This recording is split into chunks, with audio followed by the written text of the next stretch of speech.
Most people, when you hear development, they think land development. If we want to add value, we can change the zoning, density, usage of that to say, okay, there's a single family home right there now. Let's change the rules so we can build that fourplex. You can just sell that too. You've increased the value of the land just by allowing more units to be on it. I had about 150 units. I went from making like $10,000 or $15,000 a month to losing 25. I lost 25 grand a month for 3 years. So this long-term buy and hold works until it doesn't. But the lot next door is vacant or has an old tear down. Most of us will ignore that. I'm just going to work on this thing that I know what to do with.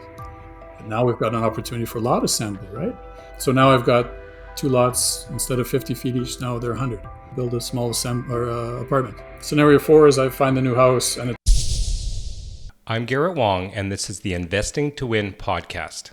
How do you define success, and what does winning look like for you? Before this episode starts, I have a small favor to ask from you. 88% of the people that watch or listen to this channel did not subscribe. My goal is 50%. So if you've ever liked any of the videos or podcasts we've posted, if you like this channel, can you do me a quick favor and hit the subscribe button?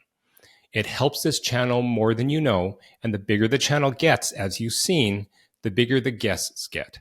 Thank you, and enjoy this episode. Darcy, welcome to the podcast. Hello, Garrett. Thank you so much for inviting me. This is going to be awesome. Yeah, thanks for reaching out. I, in pre-show, didn't even realize we're both in Canada, so this is actually even more relevant to my audience up here in Canada. But why don't we start with who you are and how you came to be here? So I've been a real estate investor guy for 23 years. Before that, I actually was a computer guy, and I lived and worked in South America for 5 years. Came back, got burnt out, didn't want to see a computer again, so I moved back. I'm in Calgary now, and I started getting into real estate. I started with flips, and then a couple of flips couldn't sell, so now all of a sudden I'm a landlord. And then I got into building new and development, and I've done all the strategies, condo conversions and the BRRRR strategy, everything. I've got into development. I was actually instrumental in getting the Calgary horse track and casino built to Century Downs. I'm still on the board, and I own part of a racetrack. How awesome is that? Wow. Yeah, I've just, I get bored easy, so I kind of just flip around and do different things. So. Okay. Well, tell me a little bit about like the early days. You said you started out in just flipping, and then it kind of transitioned to BRRRRs. Did I hear that right? It was so basically I got my first book on real estate given to me when I was 15, which is over 40 years ago. So I always wanted to get into it. Took another path into kind of IT in South America. As I said, I built up a bit of a war chest, had some money, got burnt out, didn't want to see a computer again. So I thought, well, I'm going to move back to Canada. I'm actually going to do this. So I started with flips and, just fixing up old stuff. And what happened was I had a house to flip. It was like in the 1950s. The person next to me passed away. So I ended up buying his as well off the estate. And I said, you know what, this is an opportunity to build because I'd never done that before. So I actually moved off both houses. I didn't even have to demolish them. I actually sold them to a house mover who took them off. I split those two lots into four, made sure utilities were in all four lots, and then I built four new houses. So I just loved it, And so I've done other things since then too. I wouldn't say shiny trinket syndrome, but if the next thing looked like it made good money, I did it, right? So it could be development, could be new construction, but it could also be flips or rentals or condo conversions. Over the years, I've had 240 rentals, 1,000 tenants. So, I've done a bunch of stuff at a fairly high level. So, yeah. Again, Okay. Wow. Maybe back up a second, and maybe if we could start with just, we're throwing around the term real estate development, but maybe if you could formally define it for the audience as you see it. So we're taught, and again, I've been watching this real estate education world for 40 years. We're always taught the values in the building. We've got to make money by increasing value to the building. We don't really talk about land or some of the other strategies there. So real estate development for me is either working with a vacant lot or tearing down that old house instead of trying to fix it up, and then coming back with something new, like a new fourplex. We've got this housing crisis, so can we come back with more density and inventory? So for me, real estate development is, build to rent. You're hearing this where we, specifically build a new house and with the intention of renting it. Lot assembly, land severance, building subdivisions, could just be what we call upzoning or entitlement, where we're just changing zoning and density to increase the value of the land, to allow more things to be built on it, and then we can sell that. We don't necessarily have to go all the way and build the final structure ourselves. We can just do bits and pieces of this, which I find is one of the greatest assets or greatest things about development. Wow. How many projects had you done before you dipped your toe into the real estate development pool? I'd done probably half dozen flips, and a couple of those didn't sell for what I wanted. So all of a sudden, you become a landlord, as I said. Probably not much more than what a lot of your listeners have done. So it wasn't like I'd Okay. done it for 20 years and then started. You can definitely do this, right? Okay. Well, you kind of hinted at that first one that you did, and I was actually going to ask you that because I was researching you as well, and I saw on your YouTube channel, you really outlined what that first experiment was. Let's unpack that a little bit. I know you went over it really quickly, but walk Yeah. us through in great detail. So I was a flipper. So you end up buying 1950s. That bungalow that's all across the prairies, 1,000 square feet square. There's a bazillion of them. So I got one of those. Fine, I'm going to renovate it. And the person next to me passed away. So I'm leaning over the fence talking to the son, and he says, "Hey, you want to buy mine?" I said, "Sure." So that was actually my first foray into lot assembly, which is, it doesn't have to be 40 acres on the outskirts of town with 40 acres. It can be, one city lot next to one city lot. So now all of a sudden I've got like 50 foot of frontage. You know what? Instead of just flipping these, let's see what we can do. So funny story, a guy came up to me and said, I had a quote to actually knock down. It was like 8 grand to knock down both buildings at that time. Guy comes up to me and he says, "You know what? I'm going to buy. I'll pay you 4,000 each. So I'll give you 8,000 if you give me the houses. I'll take care of moving them. I'll get the moving company. You don't have to worry about a thing." So, really, you can do that? Yeah, yeah, yeah. So instead of spending 8 grand, I'm going to make 8 grand. Yeah, Good okay. deal. Let's go for that. So they came. The house movers came, and that's a really interesting day to watch them move. That's amazing, the stuff they do. Anyway, so they move these two houses off. The house mover, the owner of the house mover, comes up to me at the end of the day and he says, "I'd have paid 15 grand for each of those houses." What? See, yeah, what this guy does is he goes to City Hall once a week. He pulls all the demolition permits, see who's going to move stuff like you. He goes and offers you 4 grand. He turns around and sells it to me for 15. Next time, skip the middleman. So could have made 30 grand instead of spending 8, but whatever. So lesson learned. But yeah, so anyway, so now I have 2 empty lots. The utilities were there running to the old houses. So as I subdivided the 2 lots into 4, two of the lots already had services. I had to put services into the other 2. So that just means hiring a qualified company to come in, and they dig a trench into the middle of the street. They hook up into the city mains. So that's all done with approved builders or approved plumbers. So now all 4 lots had services: electricity, plumbing, potable water coming in, sewer coming out. And then I went through and I did the design with an architect to design the 4 new homes, and I built the 4 new homes. So I didn't have any experience, and all I had was, like I said, a few flips. So I'd never done anything like, this is like 20 years ago. So no YouTube videos, no courses, no Darcy telling me how to do this stuff. I just had to figure it out yourself. But yeah, I really liked it. I love working with new, right? Like I said, a few hundred units, and I specialized in nasty, right? So I would take a D level building and I increase know it where to a that C. is. And I just hated it. Some of this, I called myself the king of nasty because some of the before pictures were just disgusting. You got hoarders or cat lady. One of my buildings had mushrooms and grass growing on the carpet. I had a fire building. So you still end up with a dated, aged C-level building when you're done, and C-level tenants, right? So you just kind of get tired of fixing up old crap after a while. And no, I want to deal with new. I want to be creative. I want to see stuff come out of the ground. It just suits my personality so much better. Yeah. So you just mentioned like two lots side by side. Okay. So I mean, assuming that you're not just going to put 2 more houses on there, because there has to be a trade of value. I mean, is there any kind of consideration that was going through your head for that?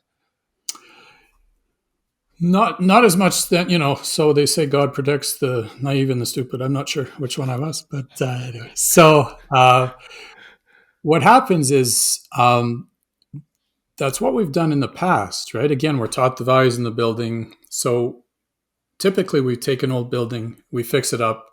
So there's one unit before and one unit after. We haven't really added to the greater mix of housing. And even in the past, when we did knock down a house and build new, it's still one for one.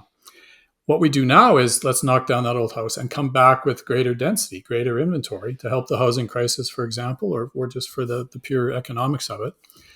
What we've been doing basically all across North America for the last whatever is just urban sprawl, right? We just keep growing out and out and out. And as taxpayers, that's very expensive. New roads, new infrastructure, new water treatment plants, hospitals, schools, transportation. Like it just gets expensive, right? So all across North America, a lot of communities, a lot of cities are saying, no, let's stop that. Let's come back. All this inner city building, this stuff from the 1940s and 1930s. Why are we just renovating that? Let's tear that down. Here's an interesting fact. The average lifespan of a wooden structure in North America is 70 years, 90 for brick. So it's not like Europe where it lasts forever, So that puts us in 1954 and 1934, respectively. So again, most of the inventory now is getting older than that. Why are we fixing it up? That's all we know. That's all we've been taught. Well, what if we tear it down and come back with a duplex, a fourplex, an eightplex, whatever kind of number you can get away with in the various municipalities? There's kind of different municipalities are at different levels of how much they want density. Some are anti-development, some are really pro-development. So depending on where you are, you can kind of get higher in density. And that's typically where the profit comes in, because the more units I have in general, the lower my costs, right? So 10 units is better than 8, which is better than 6, right? Because my land cost, for example, is the same whether I build one house or 6 or 10 units, right?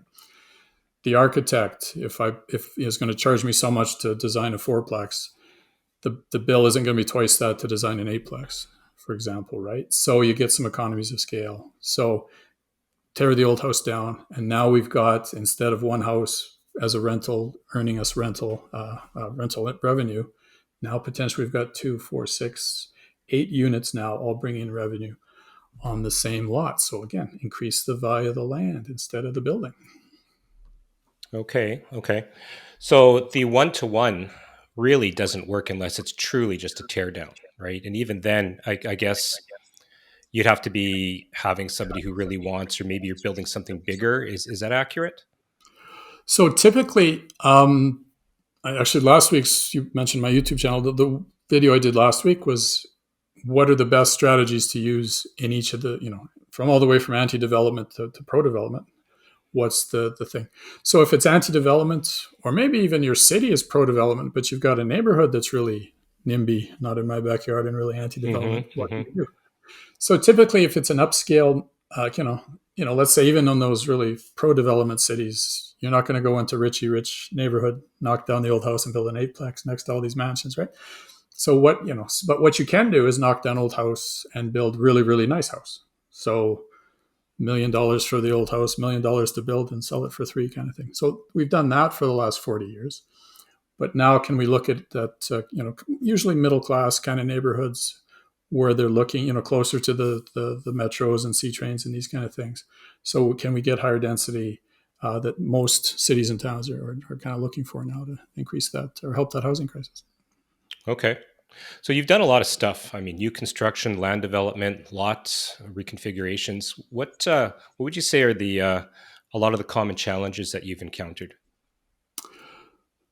So the first thing is geography is a big difference, a bigger thing here than it is in the flip or the burr world. Because again, we were one for one before, right? So here we're starting with, let's say, a vacant lot or even 20 acres on the outskirts of town, and we're coming back with more units, knock down the one house, come back with 10 or whatever, right? So we're adding units. Is there a need or a want? Is there a business case to bring in more stuff? Is the city or town being mothballed, everybody's moving out? Well, then it doesn't make sense to come back with 10 new units. But in those cities and communities where, massive in-migration, both domestically, foreign migration coming into the country, but also people moving around the states and the provinces like never before too, right? So is there a need for those 10 new units or those 4 new units, right? If there is, okay, now now there's a business case for it, right? And so now we can start to think in terms of how do I get more value out of that land. And then again, in those places where there's a need, those are typically the cities and towns that are more pro development, and they're making the bylaws easier, they're making the zoning codes easier, so that there's the governments are incentivizing us with grants and rebates and financial easing up on the mortgage restrictions in certain cases to allow more stuff to be built. So that's kind of what you're looking for, and that's why this is different than the flip and rental or the BRRRR world, is because now we have to make sure we're in the right place geographically first, which wasn't necessarily such a big deal. Like, you can fix up a place and anywhere and probably, make it worth your while. Not so much here. It's got to be, there's got to be a business case for it.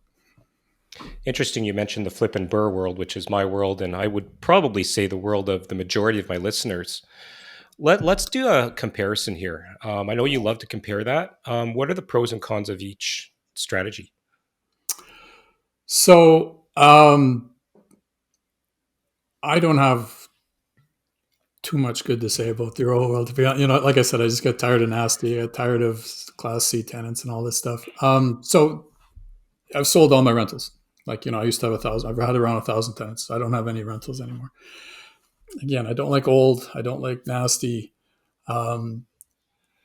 You can get into it right away. So there's not necessarily the city permits and stuff that are existing in the new world. So that would be a plus for flips or BRRRRs. But the thing with flips, you're always looking for the next one. It's like really tiring. You're always on the hunt. Got to keep your trades busy, right? So that's exhausting after a while. You're dealing with old and disgusting a lot of the times. So again, that was a turnoff for me. The thing too is you're always scared. Like, what's your budget, right? Because if you go into the wall and, oh God, there's asbestos in there or whatever, now all of a sudden I got to deal with that. If you expose it, you got to deal with it, right? So your budget can be really wonky, right? Is there asbestos? Is there aluminum wiring, which is almost impossible to insure nowadays, right? You've got all this old stuff, but even after you've renovated it, it's still dated, right? Like, I can take a 1950s or 1940s building, I can go down to Home Depot and get the latest cabinets and plumbing fixtures and flooring. It still looks dated even after I fix it up, right? Because it still has the curved archways over the doors, 7.5 foot ceilings. The bedrooms are 9 by 9. The whole house is only 600 square feet to begin with, right? So there's limitations. In this new world, you get to knock it down, right? And the biggest thing about that is, you get to deal with new and you get to be creative, which I love, and you get to watch your vision come to life. But the other thing too is because now you're dealing with maybe that really old stuff that most investors shy away from. You're eliminating the competition. Now we don't have to shy away from that vacant lot, because again, we're taught the values in the building, increase the value of the building. Most of us have no idea how to create value out of a vacant lot. And if it's really nasty, the old tear down, we don't know what to do with that either. Like, we need a house, but we don't want it to be too disgusting, most of us, right? So if you knock down an old house, well, now it's a vacant lot. And if you learn what to do with a vacant lot, it opens up a lot more doors and shies you away from the competition that most of your fellow investors are in. We're all looking for the same property now, right? Whether you're a landlord, a flipper, wholesaler, Airbnb, we're all looking for the same old thing. If you can move away from that, get towards vacant lots and older houses that are obviously teardowns, now you're going to pay less for that. So your cost to buy that property is probably less than the much in demand 1960s BRRRR that you're going to do. So there's a ton of stuff. And plus, let's say you knock it down, you come back. Let's say you want a new rental in your portfolio. You want to be a landlord. The benefits of new rental portfolio is, you get a better class of tenant, either a professional single, a professional couple. They're willing to pay more for rent. They qualify easier, less repair and maintenance because it's a brand new building, right? All of that together means it's much easier to manage. Things aren't breaking all the time. You're not dealing with Class C tenants, right? So that's easier. You don't have to deal with nasty. You're going to tear that old building down. Again, and much easier to insure and finance because everything's new. And then again, too, you're not dealing with nasty. You get to tear it down. So there's a whole bunch of benefits that come with new in my world compared to fixing up old. Okay. No, I was when you said you sold all your rentals and things like that, I actually was going to ask, what about buy and hold? But you answered that at the end, where if you want to choose to be a landlord, now you can be a landlord of a very nice A-class building with A-class tenants, higher rents, less preventative maintenance costs, or basically nothing. I mean, you might even be on new home warranty for 5 years, right? Depending where you Right. are. Or even, like right now, like, let's say, I had a 1910 building, fixed it up. Okay. How do you mortgage that? Right. Like, what's the useful life in that, right? You have to get a very favorable civil engineer out to kind of pretend there's 15 years of life left, 20 years of life. Well, now I got a new building, right? Well, now it's 80, 90, 100 years of useful life. Much easier to insure, much easier to finance. So just a lot of the old problems go away. Most of, the biggest one is competition. We're not dealing with the same group of people anymore. Darcy, I'll add one there. Here in Manitoba, I mean, I know you guys out in Alberta are lucky with no rent control right now, but in Right. Manitoba, we do have rent control. However, we don't have rent control for buildings that are 20 years or newer. Yep. So, from what you're describing now, take an old, nasty, single family home, put a 4 or 5 sixplex on it. And now we can literally raise the rent to whatever we want year after year for Yep. 20 years until it gets locked in. So, there's Yep. yet another advantage. Yep. That's the same thing in Ontario as well. And Ontario is even worse than Manitoba in terms No, of we rent know. control and government. But even if you're in any of the other strategies, Airbnb, well, City of Victoria just outlawed Airbnb, right? In the flip and rental world, there's places all over Canada that they're starting to tax the profits on flips, right? So again, none of that exists in the new world because they want, I always talk about don't paddle upstream, which basically means what does the city want and need? Well, work with them. Don't be a square peg in a round hole. They're looking for increased inventory, increased density. So they're incentivizing all this stuff, grants, rebates. They're making it easier to do this. And that's another way, as far as financing, CMHC has a program called MLI Select, Yep. which exists for refinancing existing properties too, but it's been modified so that it finances new construction. So, for example, let's say traditionally I can get 70 or 75% loan to cost to build something new. MLI Select, if you're building more than 5 units, you get points for providing units that a certain percentage of your building is going to be for the lower income crowd. You get points for having environmentally friendly building. You get points for having uh, access for the disabled in that. And you can potentially go from like a 75% loan to cost up to a 95% loan to cost, which means you only have to come up with a 5% down payment. You build the building, and then you can port that into a 50-year mortgage, right? The idea being is over 50 years, your monthly payments come down, which again, they're trying to incentivize us to lower our rents as well, right? But that's unheard of in kind of the existing flip and bird model world. So that's pretty cool, right? So Well, plus, I believe being insured, usually you get better rates too. most things in CMHC, it's kind of expensive to come in. They kind of ding you on the upfront, but then again, Yeah. you can typically spread it over 25 years. So it doesn't matter. Well, now you can spread it over 50 years, right? So again, big Yeah. difference. It's a really, really popular program. It's really a lot of builders are getting in on this. Yeah. So, No, for sure. Um, when I think about just developing, I think about, again, what you said, the very simple buy a piece of garbage, knock it down, put something brand new, whether it's going to be a duplex or a fourplex. But in your course, you're outlining a whole bunch of different strategies for land. Can you kind of go through those? sure. So most people, when you hear development, they think land development, right? And they say, oh, okay, that's just the big companies again, urban sprawl, building 1,000 tract homes on the outskirts of town. I could never do that. Well, let's bring that down to our size, kind of regular investor size. Again, a vacant lot in the inner city, or that old house, sitting on a 50-foot or 40-foot lot in the inner city. Let me do it this way. Let me give you 4 scenarios that are very actionable and relatable to your audience. So again, we're looking for a house to burr or flip. You're given an address to a new project. They're all excited because we got all this competition. You drive to this new place, and it's a vacant lot. Well, most of us, I said, don't know what to do with that, right? So what can you do with that? If you buy it well enough, you can just flip it. So there's a strategy. If we want to add value, we can change the zoning density usage of that to say, okay, there's a single family home right there now. Let's change the rules so we can build that fourplex. You can just sell that too. you've increased the value of the land just by allowing more units to be on it. So sell that to another investor or builder, right? So again, we don't have to do actually work on site.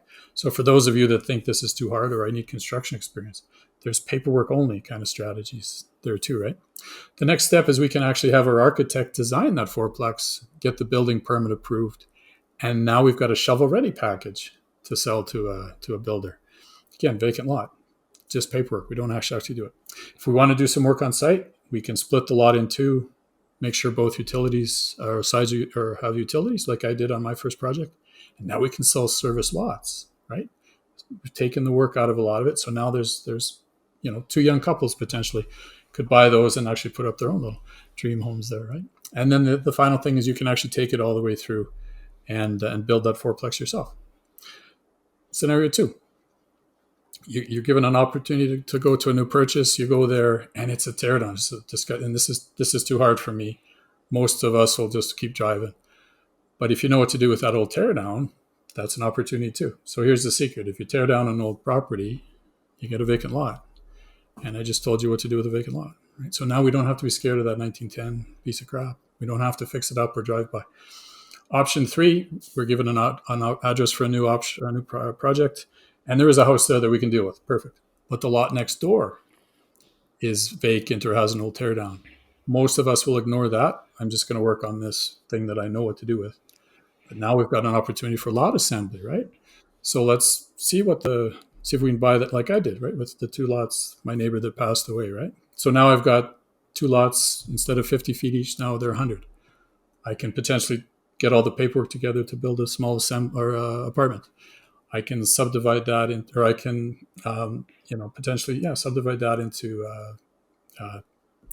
520 foot or 425 foot lots, or 333s. I can just sell like that, or I can get the paperwork in progress to build duplexes on there. Again, I don't have to do the work. I can sell, or I can put the pipe in the ground, sell service lots. I can potentially take it all the way through and build those things. Again, scenario 4 is I find a new house and it's on a large lot, all in the same deed.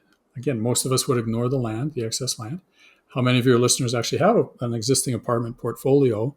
Back in the day, we weren't real great with efficiency of land, so they probably have the apartment building, and then there's probably some from spare land that they're not using. But now we've got an opportunity for lot severance, right? We can split the lot in two, sell the excess for profit, and go buy something else. Or we can sever the excess, take the profit, and put it into the mortgage of the remaining house, right? So maybe it was percent loan to value, it wasn't cash flowing. Now it's 60% loan to value, and now it cash flows, right? The other thing, too, is when you sever land, the newly created child lot has the same rules as the parent, the original lot. In Ontario, for example, Bill 23, the provincial government just said that all lots in the province can have a minimum of 3 units. Well, now the original lot would have had 3 units. If I've severed it, now the new one does too. Okay. So now I can build the 3plex or triplex on the new one, and I can either renovate the old building, put a suite in the basement, an ADU or a garden suite in the back, or I can tear that down, build a 3plex there. So where there was 1 source of revenue before, I can potentially now have 6 sources of revenue on the same land, right? So again, how do I increase the value of land? And one of the ways to do that is to get more land. So these are some of the strategies that are available in development that aren't available in the old world. In the old world, you've got 3 or 4 tools in your toolbox: long-term rental, short-term rental, fix and flips, wholesaling kind of thing, right? I just gave you another 15 different options, different tools to put in your toolbox. It makes you more powerful and flexible investor, right? Now you don't have to be scared of old buildings or vacant lots. Maybe your next potential purchase, maybe flips and rentals are the best, but maybe they're not. Things change, economies change.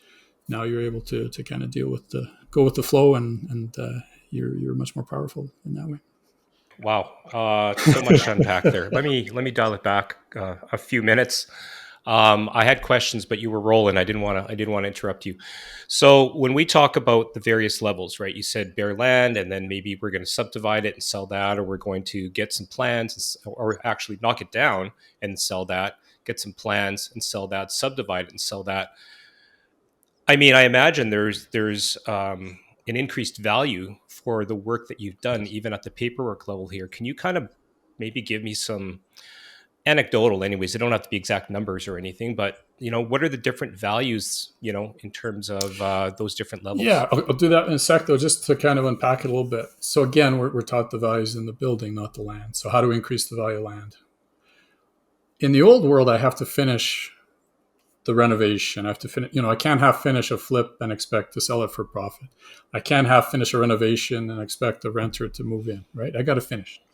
In this world, we don't have to do that. So there's lots of entry points, lots of exit points. So for example, if every building starts with grass, we got to do all this stuff to get a building there. We can just do the little bit that we want. Whatever, we can match our strategy to our personality. So we can actually enjoy working with real estate too, instead of just doing it for the money. So let's say we just want to do the paperwork part. We can do that. We can look for properties in this state, do this value add, and then sell to the next person down the line. Or I can do the land prep where I put the pipe in the ground, raw land division, raw land development, for example, sell to a builder.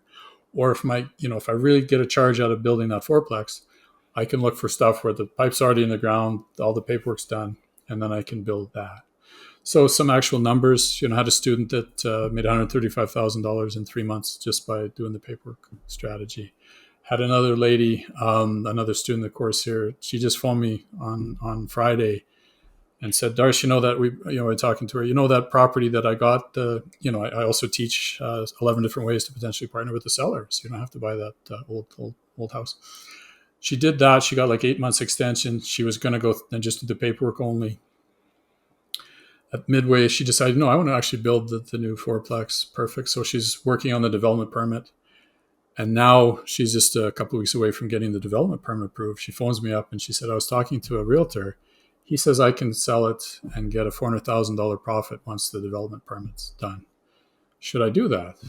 And I said, well, if you take it all the way through and build that fourplex, what's your potential profit? And she said, about the same. I said, well, it's a pretty easy decision then, right? You take away all the risk and all the potential problems that can come up for the quick fix, right? So there you go, 400,000 in less than a year just by doing the paperwork stuff.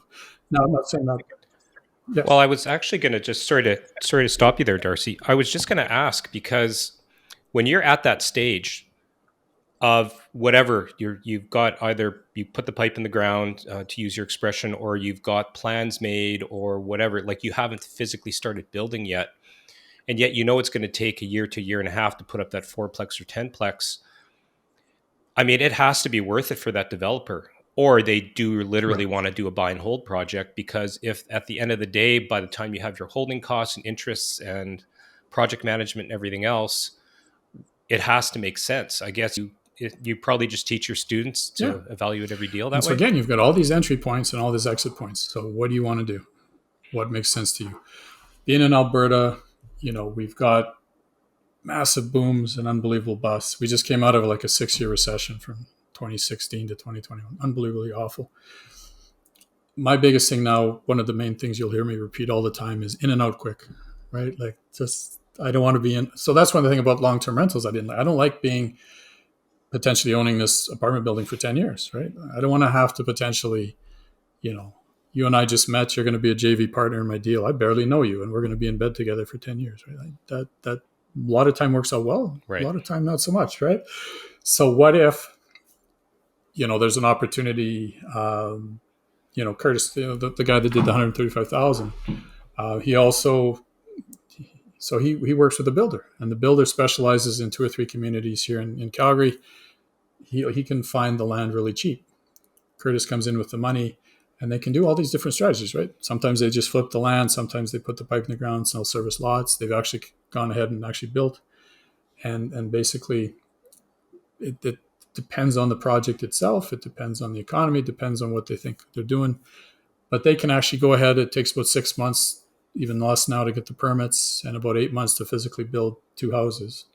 So in and out, you know, 25-30% profit in these cases for 14, 15 months in and out, right? I like that a lot better. So personally, I like that better than a 10-year or 15-year hold.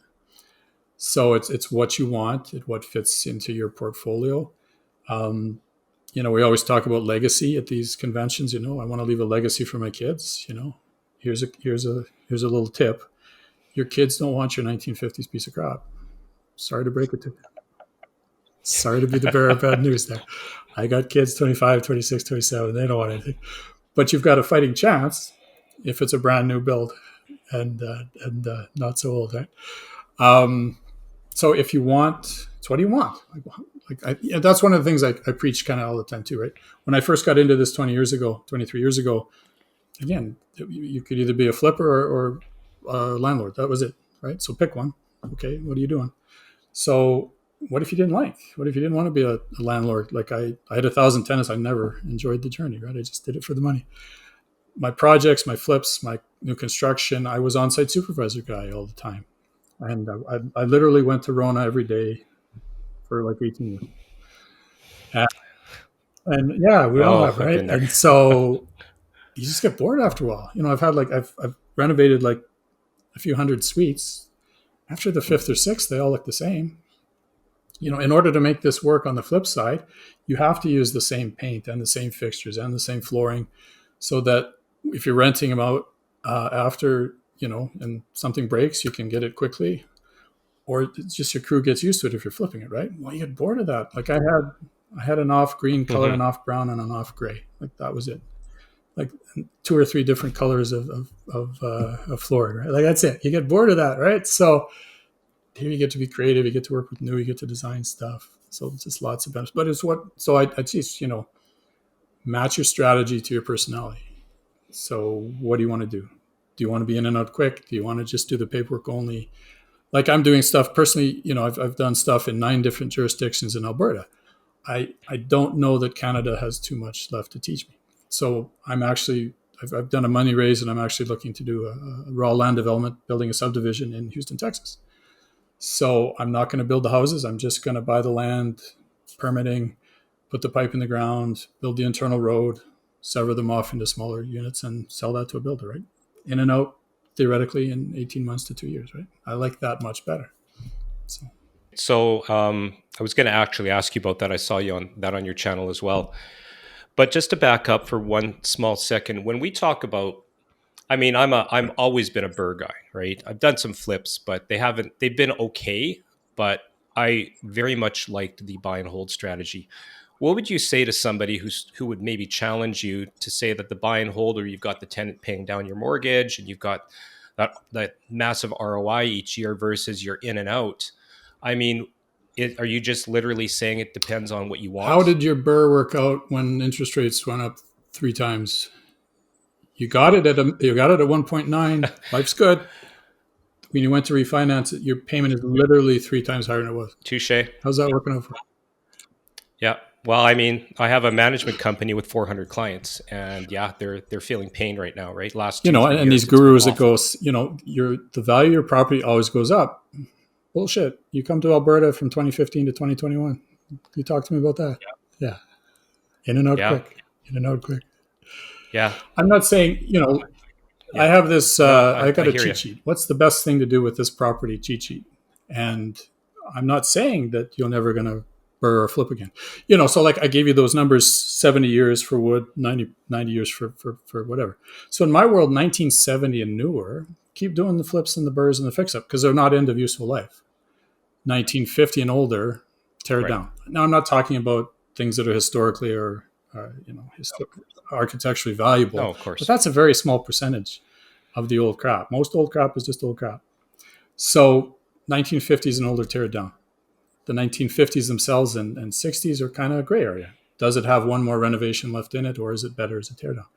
But I can tell you, most of those old 1950s, you're not getting highest and best use. You're not getting best tenants. You're not getting highest rents.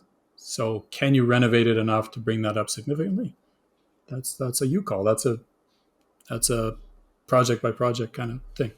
So and in certain places, it's different. The cost of building and the cost of this and that is different. So it makes more sense to build new in other places than some places than others. Sure, I'll give you that.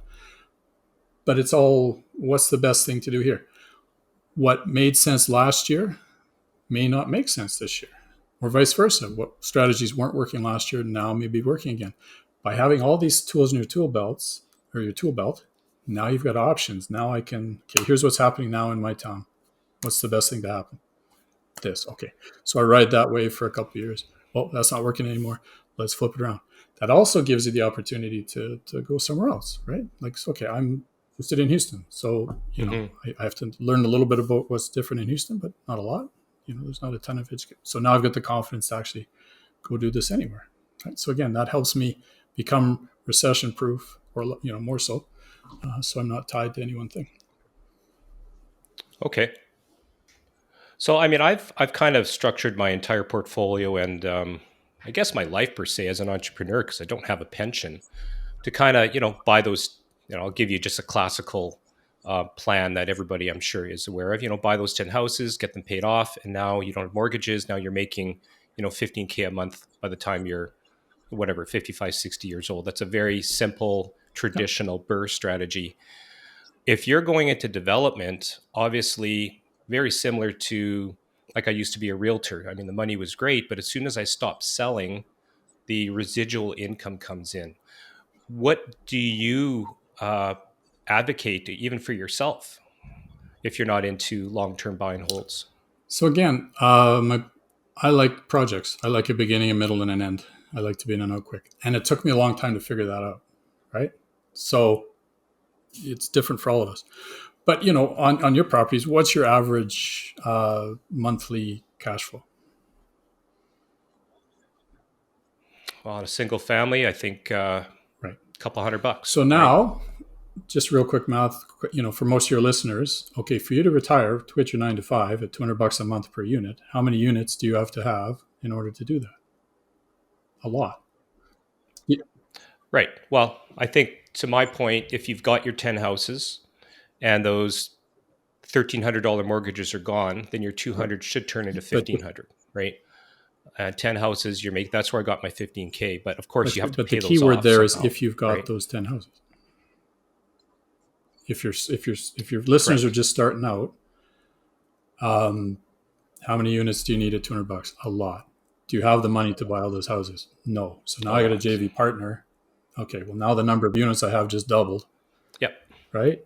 So it's not as easy as and like I was into it. Like I did a shit ton of flips and burrs, and so I got it. I bought the Kool-Aid for a long time too. The difference is a lot of the gurus are coming out of Ontario, where from 2016 to 2021 it just went up 20% a year. Something you bought for 600,000 in 2016 was worth $1.2 million in 2021. Well, a monkey can throw a dart at a dartboard and make money in that economy. Contrast that to Alberta, where your values went down, and I had about 150 units from 2015 to 2021. I lost my rents went down $300 per month per unit, so I was losing. That's 45 grand in revenue loss. I went from making like $10,000 or $15,000 a month to losing 25. I lost 25 grand a month for 3 years. Do the quick math in your head there. So this long-term buy and hold works until it doesn't. Interest rates are, being highly leveraged works until, mortgages are good debt until they're not, kind of thing, right? So I'm just saying I'm not advocating one or the other. I kind of am. But anyway, I'll pretend I'm not. But anyway, options are better, right? Here's a strategy too, right? Okay, so let's say we build a new fourplex, whatever. We keep it in our portfolio. We build a second one and we flip it, right? Keep one, sell one, keep one, sell one. You get the best of both worlds. You get the long-term growth for your retirement, and then it's almost like flipping, right? You get the quick short-term cash that a flip gives you, right? So that again makes you more recession-proof too, because now we get cash flow if things get bad to kind of feed stuff. So again, I'm all about options and tools in the toolbox and being flexible. Okay. No, you've convinced me. Thank you for that lively debate. No, honestly, because I know people are going to be saying, "Yeah, but what about my cash flow? What about my long term?" And you can argue if you're making a ton of money doing development, you could put it wherever you want, right? Back into passive real estate if you really want to. Let's change gears. I want to hear about Houston. Are you doing this just because you're bored? Because you just want to learn? Like, did you just throw a dart at the board? Like, So yeah, why so Houston? 1996 to 2001, I was an IT guy, and I lived and worked full time in South America, Venezuela, Mexico, Colombia, and Brazil. My wife's Venezuelan. My kids were born there. I always joke that I went to South America and I made my own souvenirs. Anyway, my client was a U.S. based oil and gas multinational out of Houston. So I made a ton of trips back and forth. I was actually going to live there for a while. So out of all the places in the U.S., I know it the best, right? So go with what you know. So the other thing too is when I was there, let's say before the last time I was there was in 2001. They'd had the middle ring road completed, and they were like 75% done the second ring road. I rip Van Winkle. I come back in 20 years. They're done the second, and they're 90% done the third ring road. So again, that just speaks to consistency and growth, right? And from a guy in Alberta that's used to this, just give me consistent growth, right? Texas is supposed to double in population by 2050. Okay, just give me that. I don't need this anymore. I'm too old for this, right? Yeah. I don't need Ontario like this, and then all of a sudden a steep drop off the last year, right? Like just I'm too old, too much gray hair already. I don't need more. So just give me consistency. Okay. So the part of the project that you're talking about then is just the land deal. I know that you're just working on it, but can you maybe give us a few details and strategies? So What's going through your head? I don't actually have the land yet. So basically, a couple of things you can do, right? So most of us are used to finding the opportunity first, and then we scramble like mad to find the money, whether it's BRRRR, whether it's flip, whether it's development, right? I kind of went the other way. I Correct. went Yeah. for the land. I went for the money raise first, right? It's called the blind pool, blind raise. And so there you're basing more of it on your reputation and what people, if they trust you or not. So I raised a good chunk of dough, and now I've got 2 or 3 realtors and land brokers out looking for stuff, right?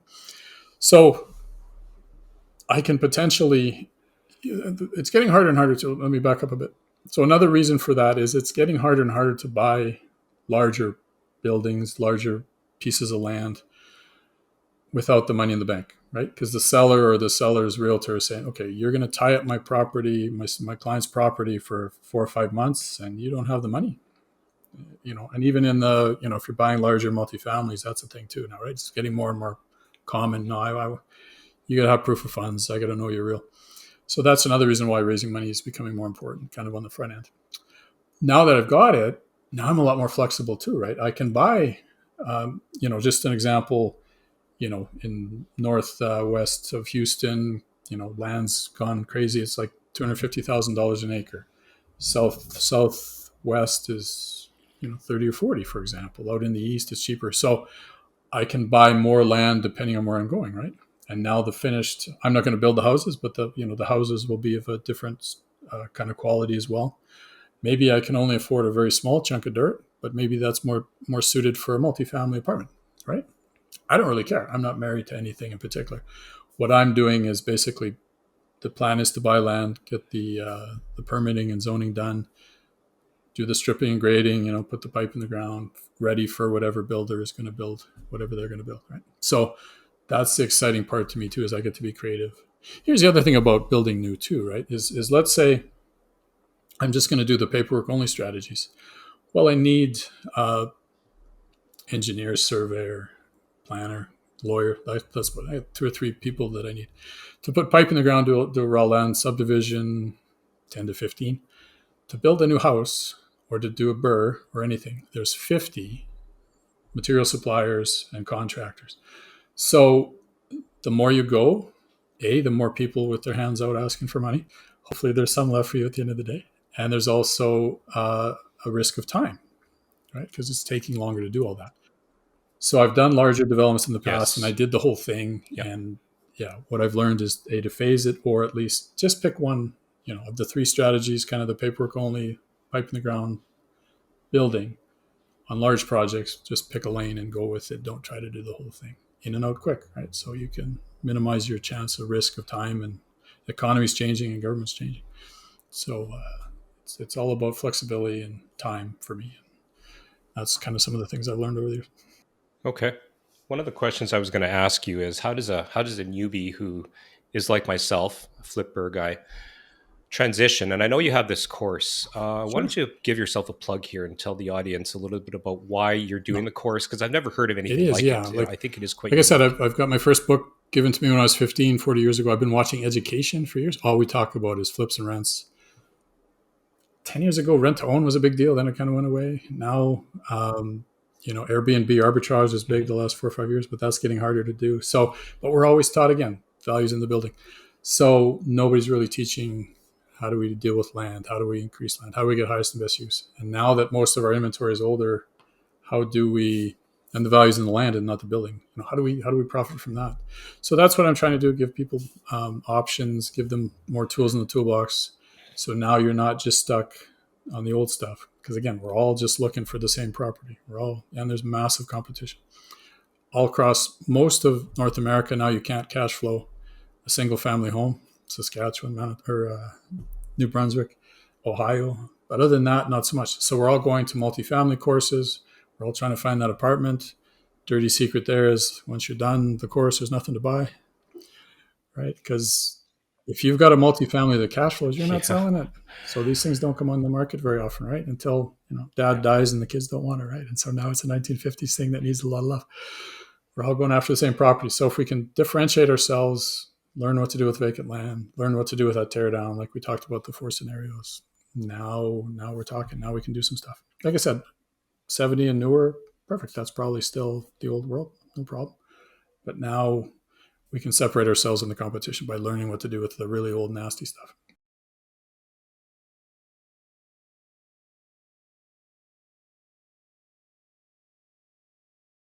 So that's what the course does. It's 15 hours of video. 3 to 4 hours will get you up to speed and going. There's a great, it takes you all the way through all the steps from grass to building, doing subdivision. If you're a wholesaler, for example, wouldn't you want to add an extra zero to your payday? You're looking for something, you flip it, you get a four grand check. What if you did just do the zoning and density changes, shovel ready, and sell it for 40 grand, right? So lots of value, lots of Hmm. options. There's a library of 50 spreadsheets and case studies and contracts, simple contracts. There's an amazing Facebook community of all the other students, so we can learn together and invest together. So it's really come together, really really great. I'm really proud of it. Yeah, no, well, we'll talk offline. Like I said, part of the reason I do this podcast, other than the passion project, is to meet interesting people, but to learn, right? This has been a side, I don't know, I don't want to say bucket list thing because I'm not ready to go yet, but I've always wanted to learn about real estate development. So that's great. We'll put some information about the course in the Perfect. show notes and give a link to your YouTube channel. Before we end, I want to pick your brain a little bit about what you see coming into the near future in terms of opportunities, emerging trends. Obviously, the budget just dropped, a week and a half ago. But in terms of real estate development, what do you see? What's in your Well, I've been crystal saying ball? this from the beginning of the year because it's an election year in the U.S. and maybe in Canada. We never know. I think it has to. But anyway, that they're going to lower interest rates just because they have to make the existing government kind of look better, right? So interest rates are coming down. Those people that are sitting on the fence waiting to buy a house, they've been sitting there, but now that interest rates are maybe a little favorable, so maybe they come in. So I can see kind of a short term lift in house prices again. I think we're all set though for kind of longer term. More people are going to be renters than ever before. So again, if we can create the density, knock down the old house, come back. I think it's a mistake to assume that everybody that wants a new house wants to live in the suburbs. Lots of people want to come into the inner city, higher walkability scores, existing trees, existing shopping and all that. So if we can kind of Sure. revitalize some of these older neighborhoods, again, higher density, you're looking, I think, at a really good opportunity there to make some good money as well. Again, give the people what they want. What does the community want and need, and go from there. All right, final question. I ask every guest this, so I hope I'd love to hear what you have to say. So, this is the Investing to Win podcast. How do you define success, and what does winning look like for you? Success is being able to do what you want, when you want, with who you want. Well said. Well, thanks again for joining me this afternoon on the pod. Really appreciate it. I learned an absolute ton